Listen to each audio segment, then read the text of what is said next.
സൗബിൻ ഷാഹിറിന്റെ പറവ ഫിലിംസിൽ നികുതി വെട്ടിപ്പ് നടന്നു എന്നാണ് ആദായ നികുതി വകുപ്പിന്റെ പ്രാഥമിക പരിശോധന.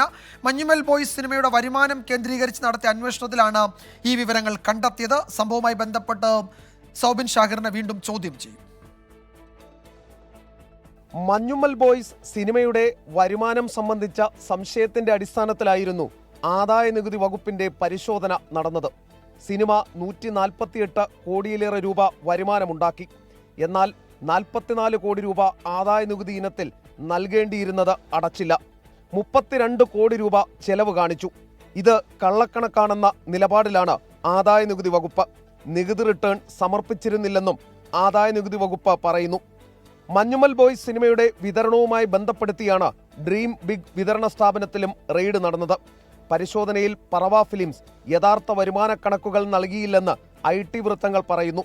പണം വന്ന സോഴ്സ് അടക്കം പരിശോധിക്കുമെന്നാണ് ആദായ നികുതി വകുപ്പ് പറയുന്നത്. ഇരു നിർമ്മാണ കമ്പനികൾക്കും കേരളത്തിലെ ഒരു സ്വകാര്യ ധനകാര്യ സ്ഥാപനമാണ് പണം നൽകിയതെന്നും ഇതിൽ അനധികൃത ഇടപാടുകൾ നടന്നിട്ടുണ്ടെന്നുമാണ് ആദായ നികുതി വകുപ്പ് സംശയിക്കുന്നത്.